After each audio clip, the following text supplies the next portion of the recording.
Fala pessoal, tudo bem com vocês? Vamos aí para o primeiro vídeo aqui do canal Fala Professor Nani.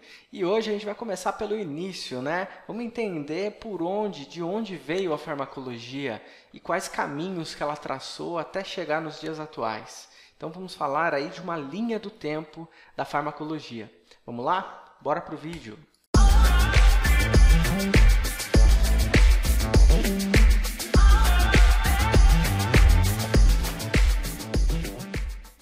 Bom, gente, onde tudo começou, né? Eu separei alguns relatos aqui que eu estou chamando de relatos farmacológicos, né? Mas a história pode aí nos brindar com novos relatos ainda mais antigos do que esse, à medida que os historiadores vão encontrando novas civilizações, né? A tecnologia de identificação vai melhorando, né? Isso pode mudar, né? Mas o que é interessante observar é que mesmo em tempos remotos, antes mesmo de Cristo, né, a gente vê o ser humano buscando por produtos naturais que estão ao seu redor para tratar doenças, para melhorar a sua qualidade de vida. Vamos pegar aqui um primeiro relato, né? Então, resquícios de ópio foram encontrados em uma tumba egípcia do século XV a.C. Isso aconteceu lá na cidade de Tebas, né? O ópio, ele deu origem aí a diversos opiáceos, né? Que são substâncias químicas que são utilizadas até hoje, né? Como adjuvantes anestésicos, como analgésicos, né? Tem várias aplicações, né? Até mesmo para tratamento da diarreia existem a loperamida, por exemplo, que é um opiáceo, né? Mas naquela época, o que foi utilizado foi a resina da papoula, né? Que é essa planta que dá origem ao ópio, né? Por que será que os egípcios usavam, né? Por que será que tinha esse pouquinho de ópio ali dentro dessa tumba egípcia? Podemos falar que isso tem alguma associação com algum ritual religioso, por exemplo, né? É muito difícil de afirmar, mas é um resquício de uso de um produto natural com provavelmente algum benefício aí para a saúde ou associação a algum ritual religioso, não é mesmo? Outro relato bastante interessante e que talvez seja o mais importante de todos, né, é o papiro de Ebers, que tem aí como data 1552 a.C. E lá no papiro, que é considerado o primeiro compêndio médico, né, histórico, tem a descrição de uma mistura de substâncias que possui atividade sedativa, não é mesmo? Outro bom exemplo, e que eu gosto bastante sempre de citar, já que eu trabalhei com própolis aí ao longo da minha vida acadêmica, é o processo de mumificação, também lá no Egito, que usava, né, uma solução com diversos produtos de origem natural, dentre eles a própolis, que é um produto de origem natural, que vem das abelhas, vem da vegetação, né? Que tem diversas atividades biológicas interessantes. E era utilizado como conservante ali, né, para manter a múmia conservada, já que esse era uma característica importante ali para a religiosidade do povo egípcio, né? Bom, gente, nesse momento aí histórico, a gente vai ver que tudo que se tinha de medicina, talvez nem era chamado ainda de medicina, né? É muito associado à religiosidade, ao curandeirismo, ao consumo de poções mágicas, né? Então, a medicina ela era muito rudimentar, né? E muito cheia de mistérios, né? E de tabus. Então, você observar um indivíduo morto, por exemplo, um corpo, né, para muitas culturas é visto como uma coisa inadequada, né? E isso limita muito, né? Limitou muito a evolução da medicina.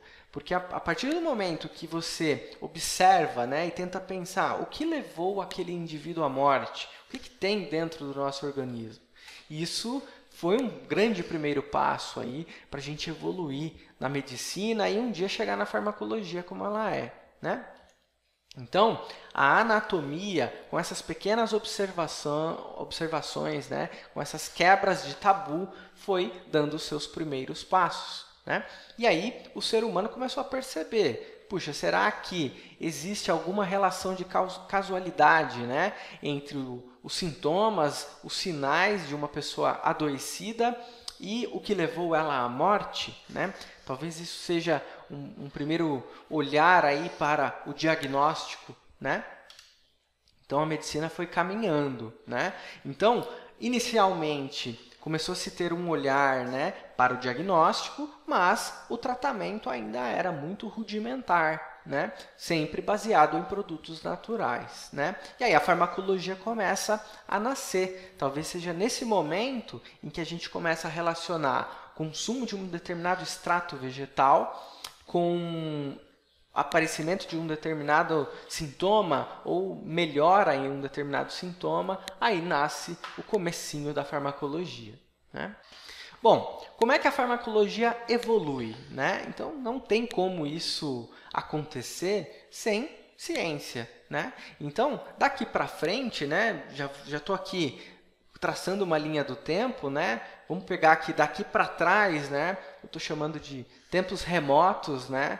Em que ainda não se tinha muita ciência, né? A coisa estava caminhando muito lentamente. Daqui para frente, eu vou elencar aí cientistas, brilhantes cientistas de diversas áreas que juntos, né, foram trazendo a farmacologia mais próxima do que ela é atualmente, né?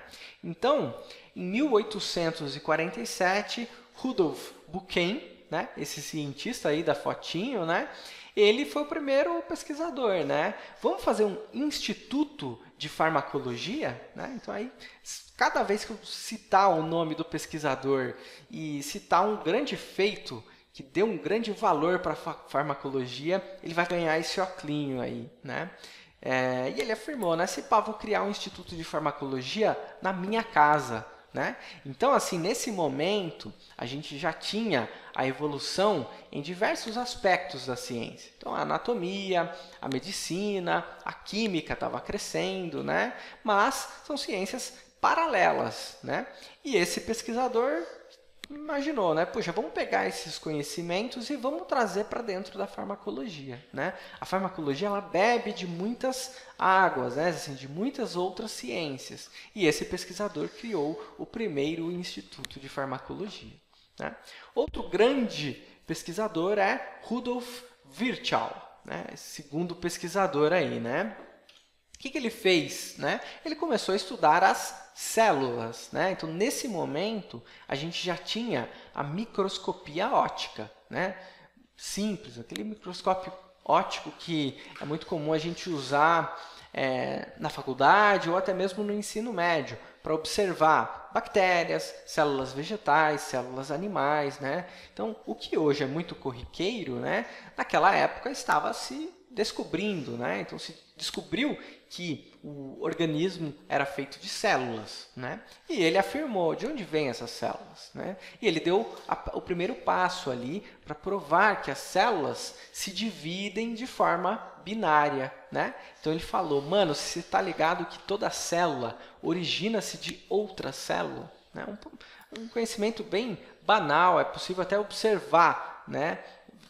Você pode procurar aí no YouTube, você vai ver um vídeo de uma célula se transformando em duas. Imagina fazer essa afirmação naquela época, né? Isso aconteceu em 1865, certo? Paralelamente a tudo isso, a química sintética, orgânica, química básica, né, como um todo, foi caminhando, né? E aqui diversos pesquisadores contribuíram para que o primeiro uso de uma fórmula estrutural para descrever um composto químico, né? Então, até aqui, a medicina era baseada em produtos de origem natural, né? Mas não se sabia o que tinha ali dentro, né? Hoje se sabe que qualquer chá que você toma, qualquer extrato que seu organismo entra em contato, é um pool de diversas moléculas, diversas estruturas químicas diferentes, né? Não se tinha esse conhecimento até esse momento, né? Que a química deu esse grande passo evolutivo aí, né? Em 1878, Louis Pasteur, que é um dos pesquisadores mais brilhantes aí da história, né? Ele passou a traçar a sua batalha aí para fazer o link entre doenças infecciosas e os agentes infecciosos que são, né, microscópicos, né? Então, ele falou assim, você é louco, bactérias causam doenças. E essa foi uma batalha da vida dele, né? Se vocês quiserem estudar, né, acho que até vale a pena, num momento aí de lazer mesmo, né, assistam um filme, né, A História de Louis Pasteur. Né? Esse filme é muito antigo, ele é preto e branco, mas ele ganhou diversos Oscars ali na época e conta, né, a batalha da vida dele, que era provar para outros médicos que as doenças infecciosas, que eram um grande mal daquela época, eram causados por micro-organismos, né? E ele começou a propor técnicas simples, como a lavagem das mãos, a esterilização, né? A pasteurização de alimentos, e isso revolucionou o mundo com certeza. E ele é um dos responsáveis, né, para hoje em dia a gente ter aí uma expectativa de vida maior. Hoje a gente consegue chegar aí até 80, 90, 100 anos de idade, passando por diversos processos infecciosos que hoje a gente sabe que são causados por micro-organismos. Quem é o responsável por isso? Louis Pasteur. Vamos seguir, pessoal. John Newport Langley, lá em 1905, junto com Ernest Starling, deram mais passos aí em direção a uma farmacologia mais científica, né? Vamos ver o que eles fizeram. Então, Langley, né, fez ali a primeira observação, né, de que, puxa, essas moléculas que a gente ingere, né, que eu já sei, né, que tem estruturas químicas, né, já consigo desenhar uma molécula, né, apesar de não conseguir vê-la, né, eu sei que existe uma molécula, entendendo agora mais como a matéria se comporta. Então ele falou, onde que essa molécula interage dentro do nosso organismo? Eu sei que quando eu ingiro ela, eu produzo algum efeito. Mas o que ela faz dentro de mim que desencadeia esse efeito? Né?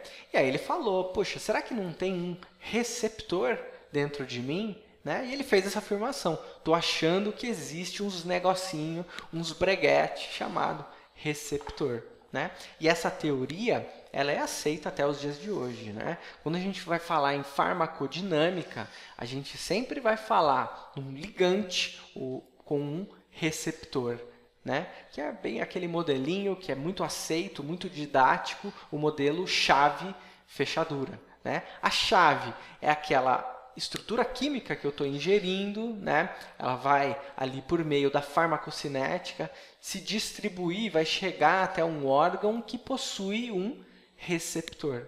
Se essa chave conseguir se ligar a essa fechadura e abrir a fechadura, eu tenho a ocorrência de um efeito. Né? E essa teoria começou lá em 1905, né? Com John Newport Langley. Né?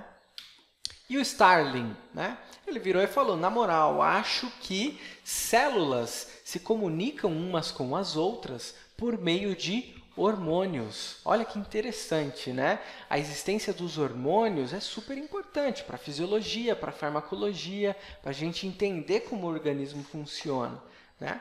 Aí ele percebeu, né? Puxa, se a gente tem receptores dentro do nosso organismo que interagem com estruturas químicas que vêm de fora, será que a gente mesmo não produz uma substância química que ativa esses receptores? Né? Como é que uma célula controla o funcionamento de outra célula? Né? E ele postulou que o nosso organismo possui hormônios. Né? Então, diversos hormônios aí de importância enorme aí para a farmacologia. A adrenalina, os hormônios sexuais e tantos outros. Né?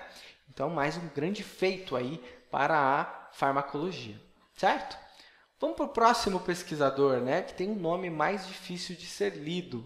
Sei lá se é assim que fala, mas eu vou chamar ele de Ulf Svante von Euler. Né? Esse pesquisador, vamos ver o que ele fez. Né? Ele pegou essas teorias, né, receptores, hormônios, e falou, puxa, como é que isso acontece lá dentro do sistema nervoso central? Né? vamos entender, né, o que é o neurônio, como ele funciona e como um neurônio se comunica com o seu vizinho, né? E ele postulou que existem neurotransmissores, que são moléculas químicas, que são produzidas por um neurônio, secretadas na fenda sináptica e ativam o neurônio vizinho. E isso faz com que o impulso nervoso caminhe aí pelas vias neuronais, né, do sistema nervoso central e periférico, né? Então, muitas classes terapêuticas interagem, afetando a liberação de neurotransmissores, a recaptação de neurotransmissores, são agonistas, antagonistas, né? Existem muitas possibilidades, né?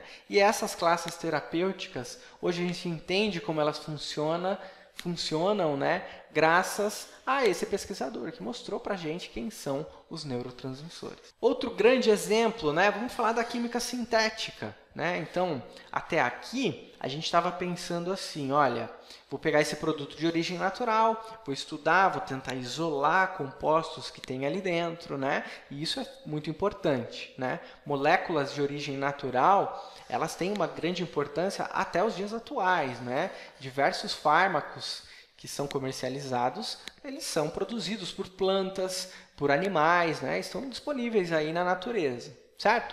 Porém, às vezes, né, a natureza nos dá essa molécula e ela ainda não está em sua forma ideal, né? Então, vamos pegar como exemplo o ácido barbitúrico, que ele até tem alguma aplicação terapêutica.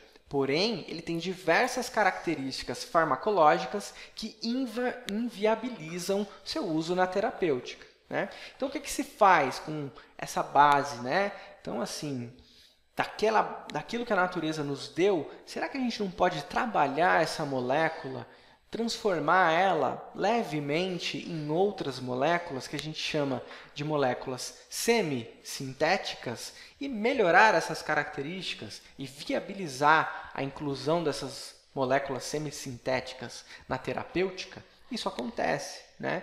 Então, assim como existem moléculas de origem natural, a gente tem moléculas de origem semissintéticas que estão no mercado farmacêutico, né? Então, esse pesquisador, Adolf von Baeyer, lá em 1863, ele trabalhou com ácido barbitúrico e foi um dos primeiros, né, a trabalhar essa molécula, transformando ela em outras moléculas com características mais interessantes, né? Hoje existem aí mais de 2.500 barbituratos sintetizados, né, com base no ácido barbitúrico. Dois deles eu vou chamar a atenção aqui. Um deles é o fenobarbital, que tem como nome comercial o Gardenal, né? Que é utilizado até os dias de hoje como sedativo, tratamento da epilepsia, né? E o tiopental, que tem como nome comercial aí o Delvinal, né? Que também tem aplicação como sedativo, anestésico, né? Então, olha que interessante. Conforme a química evoluiu, a farmacologia, a fisiologia evoluiu, se tomou essa decisão, né? Será que a gente não consegue trabalhar essas moléculas de origem natural e transformá-las em moléculas mais interessantes, né? Esse foi um feito aí que ocorreu lá em 1863 com Adolf von Baeyer. Bom, vamos pensar nos antimicrobianos, né? Então, a gente falou já sobre Louis Pasteur, que já até apareceu ali o óculinho, né, do Gerard Johannes Paul Domark, né? Louis Pasteur provou a existência dos micro-organismos e fez o link entre a presença desses seres microscópicos e o desenvolvimento de doenças, né? Mas o que a gente faz, né, para matar esses micro-organismos? Então, durante muito tempo, né, a única opção de antimicrobiano eram as sulfas, né, que tem aí como molécula base, né, a sulfonamida, né?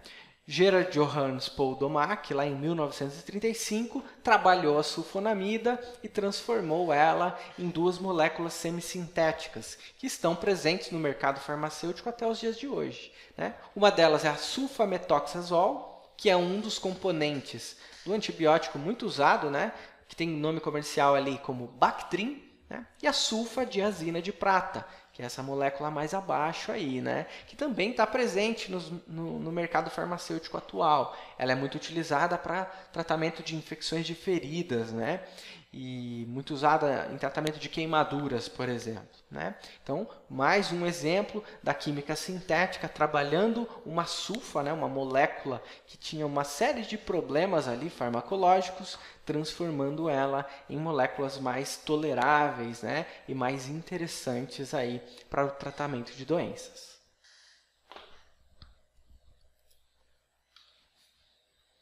Bom, vamos falar dessa história aqui, que é uma história muito famosa, né? E ela é importantíssima aí para a farmacologia e até mesmo para a história mesmo do ser humano, né? Que foi o trabalho conduzido inicialmente por Alexander Fleming, né? Então, esse pesquisador era um microbiologista, né? Todo microbiologista, eu já trabalhei com isso, né? Quem já passou por isso sabe bem como é triste você pegar uma placa de Petri em que você estava cultivando um micro-organismo e perceber que aquela placa contaminou, né? Então, em geral, isso é um procedimento muito corriqueiro, né, na microbiologia. Então, eu estou estudando ele, né, o Alexander Fleming, estava estudando Staphylococcus aureus, né? Então, para estudar o Staphylococcus aureus, ele precisa ter esse micro-organismo vivo, né, para trabalhar com ele, entender como aquele micro-organismo se multiplica, quais meios de cultura são ideais para ele crescer, ou seja, né, estava conduzindo ali o estudo daquele micro-organismo, que é um causador de diversas infecções importantes aí, até os dias atuais, né? Um belo dia, em uma das placas em que ele cultivava o micro-organismo Staphylococcus aureus, apareceu desse jeito aí, né? E tinha um belo de um bolor ali, né? Ele olhou aquilo e deve ter ficado pistola da vida, né? Por quê, né? Se você olhar para a placa, aparentemente, né, o Staphylococcus ele cresceu. Então, ele podia trabalhar com o Staphylococcus que estava do outro lado, mais longe ali desse bolor, né? Mas, em geral, isso não é recomendado, porque o bolor ele produz esporos e contamina a placa inteira, né? Mesmo que isso não seja visível a olho nu. Então, essa placa se perdeu, né? Mas antes de jogar fora, né, Alexander Fleming, que estava muito pistola naquele momento, respirou fundo, né, e observou a placa, né? E dá para ver aí na placa um halo de inibição, né? Então, ao redor do fungo, a gente vê que Staphylococcus aureus não cresce, né? Por que que tem essa sombra ali ao redor desse bolor aí, né? E aí, Alexander Fleming começou a estudar por que que isso acontece, né? Ele identificou esse bolor e o nome desse bolor é o Penicillium notatum, né?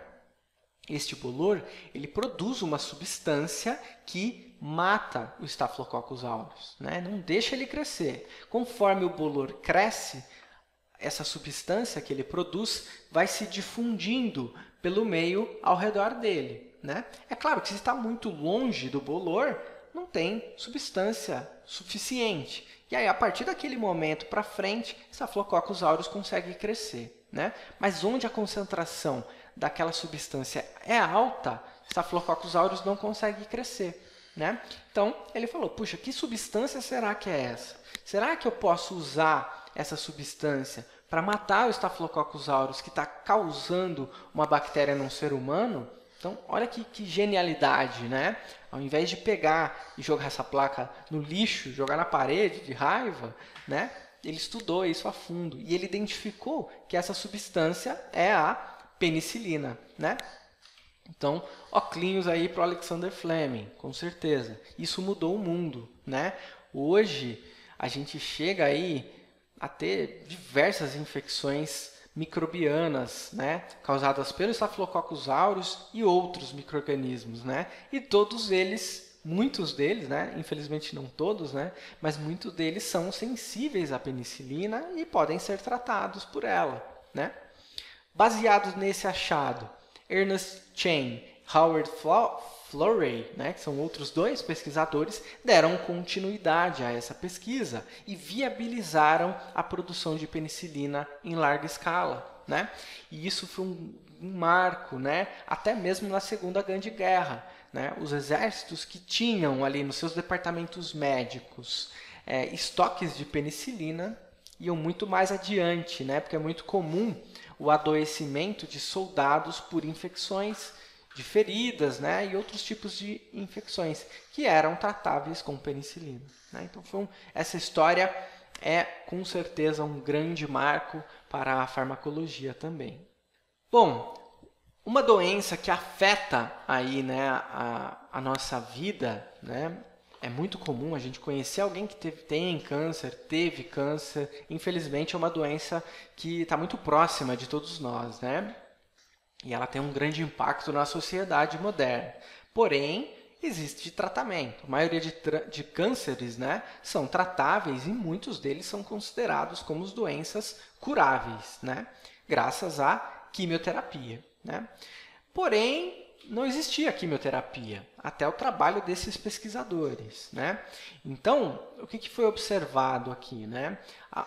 O gás mostarda ele foi usado em algumas guerras, né? E ele tinha um poder de letalidade devastador, né? E um poder de letalidade que era muito difícil de controlar. Então, se você usava uma arma com base em gás mostarda, você ia acabar causando óbito e sofrimento de pessoas inocentes junto com um soldado. Então, é uma arma que foi banida mesmo, né? Não se usa até os dias atuais o gás mostarda ou mesmo outras armas químicas, né? Porém, se observou o que acontece com a pessoa quando ela vai a óbito por conta de uma intoxicação de gás mostarda. E diversos efeitos eram observados, né? Uma delas, né, que chamou a atenção desse primeiro pesquisador, Milton Winternitz, né, era o esvaziamento da medula óssea, né? Então, assim, o que se espera de uma medula óssea? Que ela esteja cheia de células-tronco, que vão dar origem a glóbulos brancos, glóbulos vermelhos e as plaquetas, que são as células sanguíneas, certo? Porém, as pessoas que foram intoxicadas não tinham esses glóbulos vermelhos, brancos, né, e plaquetas em forma de célula-tronco. E ele chamou isso de esvaziamento da medula óssea, certo? Com base nisso, Louis Goodman e Alfred Gilman, né, que são dois farmacologistas muito importantes e recebem aí o nome, né, como homenagem, né, num dos livros mais importantes da farmacologia moderna, que é o livro As Bases Farmacológicas da Terapêutica, de Goodman e Gilman, em homenagem a esses dois pesquisadores, né? O livro começou sendo escrito por eles, hoje ele é escrito por outros farmacologistas, mas ainda homenageia esses dois brilhantes farmacologistas, né? Com base nos achados, né, na observação feita por Milton Winternitz, esses dois pesquisadores conduziram o primeiro teste clínico com gás mostarda, aumentando a expectativa de vida de um paciente com câncer terminal. Então, esse paciente tinha um câncer hematológico, né, que estava ocorrendo ali dentro da medula óssea, né? Eles fizeram uma aplicação de gás mostarda nesse paciente e observaram uma melhora, né? A proposta dele era esvaziar a medula, dar a oportunidade dela crescer novamente, né? É claro, dentro de um ambiente controlado, né, hospitalar, e aí ela crescendo novamente, gerando células-tronco não cancerígenas, né? Isso aumentou a expectativa de vida desse paciente. E isso aqui é considerado o primeiro tratamento quimioterápico realizado, né? Então, óculos aí para todos eles, né? Foram os precursores da quimioterapia moderna. Bom, conforme a farmacologia caminha, né? Então eu elenquei aqui alguns nomes. É claro que eu estou deixando muitos pesquisadores brilhantes aí de fora, né? Porque senão o vídeo vai ter muitas horas de duração, né? Mas conforme a farmacologia foi caminhando, né, novas classes terapêuticas foram sendo descobertas, outras ciências, né, identificaram novas doenças, né, entenderam melhor como o nosso organismo funciona, então patologia, fisiologia, né, áreas mais novas, né, como a bioquímica, a biologia molecular, a genética, né, são criadas, né, e a farmacologia vai andando junto, né? Conforme outras ciências da saúde evoluem, a farmacologia acompanha junto, propondo novos tratamentos, né? O mesmo vale para a química, certo? Então, acho que nos dias atuais, a farmacologia está nesse pé, né? Então, ela observa evoluções em outras ciências e propõe novos tratamentos.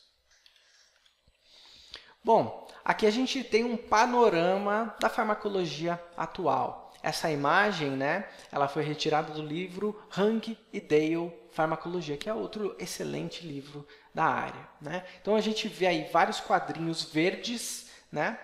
E esses quadrinhos verdes são formados de ciências que não são a farmacologia, certo? Vamos pegar de exemplo aí, por exemplo, a farmacogenômica, né, que está em amarelinho aí.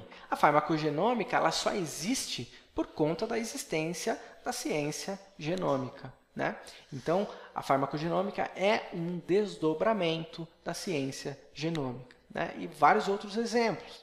Acho que talvez o mais diferente aqui de todos seria, por exemplo, a farmacoeconomia, que é um desdobramento da economia da saúde, né? E o objetivo da farmacoeconomia seria, né, propor classes terapêuticas ideais para cada instituição. Então, por exemplo, um hospital quer escolher um conjunto de antimicrobianos que seja ali suficiente para o tratamento de todas as infecções que acometem os pacientes internados nessa instituição, né? A gente tem um leque de diversos antimicrobianos e, obviamente, é impossível que esse hospital tenha em seu estoque todos esses antimicrobianos, né? Então, a farmacoeconomia ela vai avaliar, né, dentro deste leque, quais são os fármacos mais interessantes para essa instituição. E essa tomada de decisão ela é realizada com base no efeito promovido pelo antibiótico, né? Então, a gente pode observar quais tipos de infecção acometem mais os pacientes. E por base daí, olha, este grupo de antibióticos resolve, né, as infecções mais comuns, né? Pensamos também no risco, que seriam os efeitos colaterais, né, e outros problemas que podem ser trazidos, né, junto com esses antimicrobianos, e o preço, né, o custo, né? Então, a farmacoeconomia ela trabalha com essa tríade: efeito, risco e custo, né? Então, dei dois exemplos aí de como ciências, né, não farmacologia, né, vou colocar assim dessa forma, tem desdobramentos na farmacologia. A farmacologia, como ela é hoje, né, ela tem a farmacologia de sistemas, que vai estudar, né, como fármacos afetam diferentes sistemas orgânicos, né, sistema nervoso central, gástrico, cardiovascular, por exemplo, né. Temos a farmacocinética, temos a farmacodinâmica, quimioterapia e por aí vai, né? Então, esse aqui é o panorama da farmacologia como ela é atualmente, né? Deixo como destaque, né, acho que um grande campo que tende a abrir aí, já está abrindo, né, nos últimos anos, é a genética, a genômica, né, que são ciências mais novas, que vêm evoluindo bastante, que estão começando a ter desdobramentos dentro da farmacologia. Bom, pessoal, essa foi a nossa breve linha do tempo da farmacologia. Com esse vídeo, deu para você entender mais ou menos, né, de onde a farmacologia iniciou, de onde ela veio, por onde ela passou e onde ela está atualmente, né? Então, se você chegou até aqui, eu deixo o meu muitíssimo obrigado, né? Se possível, curte o vídeo, se inscreve no canal, né? A gente vai ter vídeos aí semanais, vamos tratar sobre diversos assuntos de interesse, né? Se você é um amante aí da farmacologia, e por que não? Deixa um comentário, né? Quem é você, né? Qual o seu interesse em farmacologia? Você é um profissional da saúde ou você é só um curioso? Como você chegou até aqui?